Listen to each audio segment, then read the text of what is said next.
एक जमाना था जिसमें हम लोग टेलीफोन का यूज किया करते थे। टेलीफोन एक ऐसा डिवाइस हुआ करता था जिसमें हमारे पास रिसीवर एंड ट्रांसमीटर हुआ करता था एंड उस पर डायल वगैरह हम लोग करते थे एंड वो फिजिकली कनेक्टेड होता था एक वायर से। और ये जो वायर था इसको पावर नहीं देता था बल्कि सिग्नल प्रोवाइड करता था।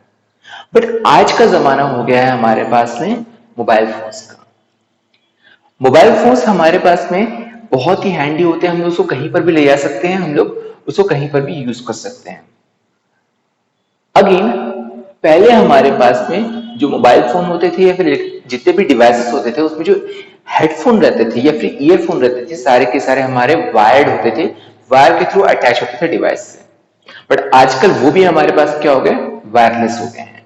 तो हम लोग ये देख रहे हैं कि हमारा जो ट्रेंड है वायर से हट के धीरे धीरे वायरलेस की तरफ होते जा रहे हैं। इवन आजकल हमारे पास जो चार्जर होते हैं मोबाइल फोन के वो भी वायरलेस होते जा रहे हैं धीरे धीरे।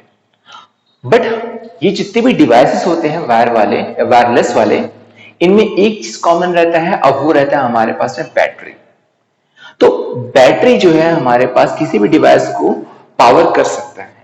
बट बैटरी के साथ में दिक्कत ये होता है कि अगर मैं जनरल पर्पस डिवाइसेस की बात करूं, जैसे कि मेरे पास रिमोट कंट्रोल हो गए हैं या फिर मैं ऐसे खिलौने जिसको तुम एक साल खेलने का था फिर यूज नहीं करते हो, ऐसे इलेक्ट्रॉनिक तुम्हारे पास खिलौने हो गए, फिर म्यूजिकल इंस्ट्रूमेंट हो गए हैं, सब में हमारे पास बैटरी लगते हैं। बट इनके साथ में जो बैटरी लगते हैं वो हमारे पास यूनिवर्सल बैटरी डबल ए के साइज के या फिर ट्रिपल ए साइज के लगते हैं। कई बार एक जो बैटरी रहता है हमारे डिवाइस को पावर नहीं कर पाता है, तो हमको मोर देन वन डिवाइस क्या बोलते हैं हमारे पास बैटरी लगाने पड़ते हैं। जिस तरीके से हम लोगों ने पहले कॉम्बिनेशन देखा था रेजिस्टेंस का कि अगर एक रेजिस्टेंस से काम नहीं चला तो हमको दो या तीन रेजिस्टेंस लगाने पड़ते हैं, वैसे हम लोग यहाँ पर देखने वाले हमारे पास में सेल के साथ में। जब हमारे पास में एक सेल से काम नहीं चल पाता है तो हमको क्या करना पड़ेगा, एक से ज्यादा सेल यूज करना पड़ेगा। बट देन अगेन हमको क्या करना है कि अगर उसकी अलग अलग वैल्यूज को क्रिएट करना है तो हमको दो डिफरेंट टाइप के कॉम्बिनेशन देखने पड़ते हैं। एक होता है हमारे पास सीरीज कॉम्बिनेशन और एक होता है हमारे पास है पैरेलल कॉम्बिनेशन। तो शुरुआत हम लोग यहाँ पर करते हैं सीरीज कॉम्बिनेशन से। जैसे कि हम लोग सारे के सारे रिमोट कंट्रोल हो गया, खिलौने हो गए, सब में देखते हैं कि जो जितने भी हमारे पास बैटरी लगे रहते हैं सब के सब सीरीज में लगे रहते हैं। ठीक है, सबका जो नेगेटिव टर्मिनल रहता है नेक्स्ट वाले के पॉजिटिव टर्मिनल से अटैच रहता है। तो होता क्या कि हमारे पास में सबका खुद का कुछ ना कुछ ईएमएफ रहेगा एंड उसका खुद का इंटरनल रेजिस्टेंस रहेगा।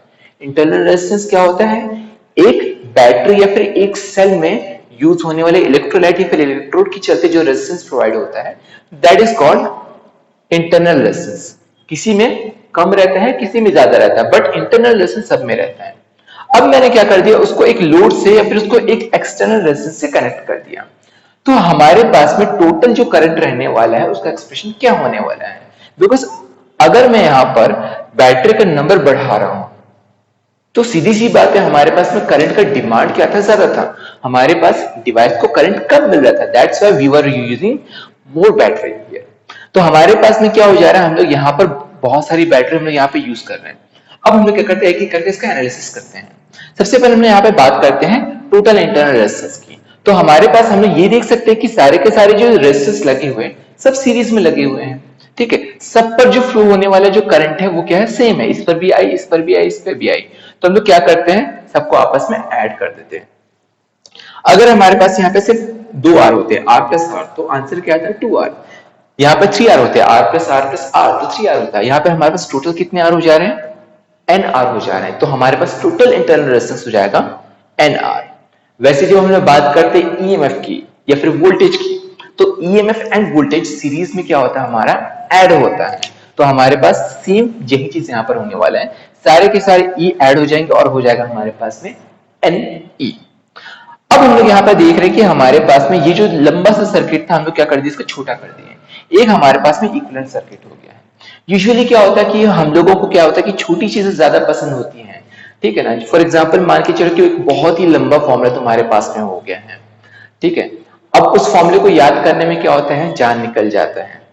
बट जैसे तुम छोटे फॉर्मूले देखते हो तो सोचते हो यार ये ना याद करना तो आसान है, भले इस जन्म में याद ना हो अगले जन्म में से, बट कभी ना कभी तो याद कर लूंगा। बट बड़े फॉर्मूले को देखकर हमारा सब गिव अप कर देते हैं। सेम वैसे हमारे पास है, ये बड़ा सर्किट था, हम लोग क्या कर दिए, बोले कि चलो इसे छोटा इक्विवेलेंट सर्किट बना लेते हैं, जब हमारे पास में इसकी equivalent EMF and equivalent internal resistance आ ही गया। तो हाँ, हम लोग क्या कर देते हैं, सारे ई से को हटाकर एक एन ई से क्या कर रहे हैं, सारे बैटरीज को रिप्रेजेंट कर रहे हैं। वैसे ही एक एन आर से हम लोग क्या कर रहे हैं, सारे इंटरनल रेजिस्टेंस को हम यहाँ पर रिप्रेजेंट कर रहे हैं। फाइनली हम लोग को क्या करना है कि यहाँ पर फ्लो होने वाला करंट का वैल्यू फाइंड आउट करना है। तो हमारे पास हो जाएगा करंट इक्वल टू रहता है वोल्टेज अपॉन रेजिस्टेंस। तो वोल्टेज हमारे पास हो जाएगा एन ई। अब रेजिस्टेंस जो है हमारे पास में, उसको हमको इक्विवेलेंट निकालना पड़ेगा। अब बात यहाँ पर ये होता है कि जब कोई सर्किट को अचानक से देखता है तो उसको ये लगता है कि ये सर्किट क्या हो गया हमारे पास में, पैरेलल है, बट ये रियलिटी में क्या है, सीरीज में। एक सिंपल सा आइडेंटिफिकेशन के लिए एक मेथड है कि बेसिकली क्या होता है कि अगर मान के चलो हमारे पास इस रेजिस्टेंस में से आई करंट फ्लो कर रहा है एंड इसमें अगर कोई दूसरा करंट फ्लो कर रहा है, तो हो सकता है कि ये हमारे पास है पैरेलल हो। बट अगर दोनों पर करंट की वैल्यू सेम हो जाए, जो कि इस केस में हो रहा है, इस पर भी आई की करंट की वैल्यू आई है एंड सेम करंट हमारे पास में एनआर के पास भी जा रहा है, दैट मींस हमारे पास यहाँ पे फ्लो, यहाँ पर दोनों क्या है, आपस में सीरीज में है एंड सीरीज में रेजिस्टेंस को हम यहाँ पे क्या करते हैं, ऐड कर देते हैं। सो हमारे पास यहाँ पर एडिशन हो गया एंड ये हमारे पास फाइनल करंट का एक्सप्रेशन आ गया। अब हम लोग कुछ केसेस भी देख लेते हैं। मान के चलो कि हमारे पास एकदम जनरल टाइप का केस है जो हम लोग यूजुअली हर रोज के केस दिन में देखते हैं। तो हमारे पास जो इंटरनल रेजिस्टेंस है सेल का, वो क्या है, बहुत ही छोटा है। ठीक है, तो मान के चलो कि जैसे हमारे पास कोई भी इलेक्ट्रॉनिक डिवाइस हो गया है, तो उसमें हम बैटरी को लगा रहे हैं। अगेन बैटरी अच्छी क्वालिटी का लगा रहे हो, तुम ड्यूरासेल हो गया या फिर एवरेडी हो गया, ये सब अच्छी कंपनी का तुम लगा रहे हो, और उसके बाद में क्या कर रहे हो, तुम एक हैवी लोड वाले डिवाइस को चला रहे हो। तो हमारे पास जो कैपिटल आर है उसकी वैल्यू हमारे इंटरनल रेजिस्टेंस से काफी ज्यादा हो जाएगी। तो इस केस में बोलते हैं कि हमारे पास जो एनआर की वैल्यू है, सीधी सी बात है, जब एक है वही बहुत वीक है, तो बहुत सारे अगर हमारे पास इंटरनल रेजिस्टेंस होंगे तो वो कैसे हमारे पास में आर को वो कर देंगे। एक सिंपल से एग्जांपल ले सकते हैं कि मान चलो कि एक टॉडलर है, या फिर एक मान चलो कि 3 या 4 साल का बच्चा है। ठीक है, अब तुम बोलते हो कि भाई कि चलो इसको क्या करते हैं, लड़ा देते हैं एक WWE के क्या बोलते हैं, पहलवान के साथ में, खली आ गया और उसको लड़ा देते हैं करके। तो क्या वो बच्चा जीत पाएगा क्या? ऑब्वियसली नहीं जीत पाएगा। मैं बोलता हूँ ऐसा करते हैं, ऐसे 10 बच्चे ले आता हूँ और खली से उसको लड़वाता हूँ, तो हो पाएगा क्या ये चीज? नहीं। हाँ, अगर हो सकता है कि मीडियम साइज के 10 लोग वहां पे लेके आता तो बात अलग होता, बट मैंने जैसे यहाँ पे बोला कि इंटरनल रेजिस्टेंस ही बहुत वीक है, तो ऑब्वियसली हमारे पास इंटरनल रेजिस्टेंस में ज्यादा भी लगा दूंगा मैं यहाँ पर, तो हमारे पास कैपिटल आर से क्या रहने वाली, इसकी वैल्यू कम ही रहने वाली है। तो आई इक्वल टू हमारे पास, तो एनआर को हम यहाँ पे नेग्लेक्ट कर दे रहे हैं, तो आई इक्वल टू जा रहा है n capital E upon capital R हो जा रहा है। एक और केस लेके चलता हूं कि मान के चलो इस बार क्या हो गया कि हमारे पास एक्सटर्नल रेजिस्टेंस थोड़ा सा छोटा हो गया, कि मेरे पास मैंने क्या कर दिया कि बहुत हैवी मैंने क्या कर दिया, बैटरी लगा दिए और उससे सिर्फ एक छोटा सा 10 वॉट का बल्ब जला रहा हूं मैं। बट यहाँ पर हो ये रहा है कि हमारे पास क्योंकि मैंने हैवी बैटरी यूज किया है तो उसका इंटरनल रेजिस्टेंस भी बहुत ज्यादा हो गया है। तो उसके सामने क्या हो जा रहा है कि जहां पर जो इंटरनल रेजिस्टेंस है सब मिलकर क्या हो जा रहे हैं, हमारे पास जो एक्सटर्नल रेजिस्टेंस है उससे काफी ज्यादा बड़े हो जा रहे हैं। ये ऐसा केस हो गया कि मान के चलो कि कोई बंदा है जो जिम जाता है, उसका लड़ाई हो गया एक नॉर्मल बंदे से जिम वगैरह नहीं जाता है, ठीक है ना, तो ऑब्वियसली क्या होगा, जो जिम नहीं जाता वो बंदा तो हार ही जाएगा, बट अपने साथ में 10 लोग अपने जैसे और लेकर के आ जाएगा। अब सीधी सी बात है, ये नॉर्मल साइज का इंसान है जो अपने साइज के लोगों को लेके आया है और दूसरे आदमी से लड़ने की कोशिश कर रहा है जो कि जिम जाता है। ऑब्वियसली ये 10 लोग मिलकर क्या कर देंगे, उस आदमी को हरा देंगे। सेम ऐसी कंडीशन यहाँ पर हो रहा है। तो यहाँ पर हुआ क्या कि हमारे पास एक्सटर्नल जो रेजिस्टेंस है वो स्मॉल हो गया and internal resistance with respect to that थोड़ी सी स्ट्रॉन्ग है। तो हमारे पास में कैपिटल आर को हम लोग यहाँ पे क्या कर देंगे, नेग्लेक्ट कर देंगे एंड उसके बाद में हमारे पास एन कट जाएगा और आई कुछ हो जाएगा ई अपॉन स्मॉल आर। तो ये तो हो जा रहा है हमारे पास में सीरीज कॉम्बिनेशन के साथ में, but what about parallel combination? चलो हम लोग यहाँ पर ये भी देख लेते हैं। मान के चलो हमने बैटरी का कुछ इस तरीके से लगाया कि हमारे पास सारे के सारे नेगेटिव टर्मिनल एक साथ जुड़े हुए हैं और सारे के सारे पॉजिटिव एक साथ जुड़े हुए हैं। तो हम लोग क्या करते हैं, जैसे पिछले बार स्टडी किए थे वैसे इस बार भी देखते हैं। टोटल इंटरनल रेजिस्टेंस देख लेते हैं हमारे पास कितना हो जाएगा। अब उससे पहले हमको ये देखना पड़ेगा कि सारे के सारे रेजिस्टेंस जो लगे हुए हैं, इंटरनल रेजिस्टेंस, वो आपस में किस तरीके से लगे हुए हैं। मैंने जैसे आपको बताया था थोड़ी देर पहले कि अगर मान के चलो सारे रेजिस्टेंस में से सेम करंट फ्लो कर रहा है मतलब क्या हो जाएगा, वो सीरीज में है। अब यहाँ पे देखते हैं कि इस पॉइंट तक हमारे पास करंट आ रहा है आई, एंड आई करंट हमारे पास आर में नहीं जाने वाला है, नहीं इधर नहीं इधर, बल्कि एक छोटा सा करंट I1 हो सकता है, स्मॉल आर में ऊपर में चले जाए, यहाँ पे तुम्हारे पास में I2 हो सकता है, वो चले जाए। तो सिंपल सी बात है, हमारे पास हर बार हर ब्रांच में करंट की वैल्यू क्या है, डिफरेंट है।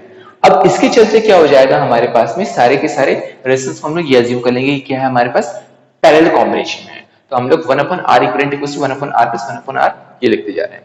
अगेन जैसे हमने पिछले बार देखे थे, वैसे हम यहाँ पर भी देखते हैं कि 1/R प्लस 1/R, 1/R कितने बार आ रहा है, 2 बार आ रहा है, तो हम लोग क्या लिख सकते हैं, 2/R। ऐसे अगर हमारे पास n टाइम्स आ जाए, यहाँ पर m टाइम्स आ जाए, तो उस कंडीशन में क्या हो जाएगा, हमारे पास यहाँ पर m/R हो जाएगा और R इक्विवेलेंट इक्वल्स हो जाएगा अपने पास में R/m। अब हम लोग यहाँ पे बात करते हैं कैपिटल E की। हमारे पास में यहाँ पर जो EMF है उसको मैंने कैपिटल E क्यों लिया, यहाँ पे मैंने कंप्लीटली यहाँ पे कैलकुलेशन वगैरह करके R इक्विवेलेंट की वैल्यू R/m लिया है। हम लोगों ने पहले भी देखा है कि सीरीज में तो हमारे पास जो वोल्टेजेस होते हैं वो आपस में ऐड होते हैं, बट पैरेलल में क्या होता है, हमारे पास वोल्टेज सेम रहता है। यहां पर E है तो यहां पर भी E रहेगा, यहां पर भी E रहेगा, एंड कैपिटल R रेजिस्टेंस के अक्रॉस भी वोल्टेज हमारे क्या रहेगा, कैपिटल E रहेगा। तो हम लोग यहाँ पर क्या करते हैं, टोटल EMF सर्किट का हम लोग कैपिटल E लेके चलते हैं, फिर हम लोग क्या करते हैं, यहाँ पर इक्विवेलेंट डायग्राम ले लेते हैं। एंड इसके बाद में हमारे पास में क्या हो जा रहा है, हम लोग ये देख रहे हैं कि हमारे पास इस बार कैपिटल E बैटरी का EMF हो जा रहा है, एंड R/m क्या हो जा रहा है अपने पास में, इंटरनल रेजिस्टेंस का इक्विवेलेंट हो जा रहा है। करंट की वैल्यू निकालते हैं, I equals to E total हमारे पास में EMF अपॉन रेजिस्टेंस, दोनों की दोनों हमारे पास क्या है, पैरेलल में नहीं बल्कि सीरीज में है, तो R प्लस R/m हो जाएगा। एंड बाद में हम लोग क्या करते हैं, यहाँ पर m को एलसीएम ले लेते हैं और यहाँ पर फिर आगे फर्दर सॉल्व कर लेते हैं। तो ये एक्सप्रेशन हो जा रहा है अपने पास में करंट का, जब हमारे पास में पैरेलल कॉम्बिनेशन में है। अब हम लोग यहाँ पे क्या करने वाले हैं, फिर से ऐसे ही केस देखने वाले हैं। मान के चलो हमारे पास में इंटरनल रेजिस्टेंस क्या रहे, बहुत ही छोटा रहे, एंड एक्सटर्नल रेजिस्टेंस क्या रहे अपने पास में, काफी बड़ा रहे। तो उस केस में क्या हो जाएगा, हम लोग यहाँ पे नेग्लेक्ट करने वाले हैं स्मॉल आर को। स्मॉल आर को नेग्लेक्ट करेंगे तो हमारे पास क्या हो जाएगा, एम आर, तो वैसे भी आर काफी वैसे भी बड़ा था, और साथ में यहाँ पर हो गया अपने पास एम आर, तो हमारे पास एम आर बस बचने वाला है, आर को हटा देंगे, दोनों को कैंसिल आउट कर देंगे, तो आई को हो जा रहा है E/R।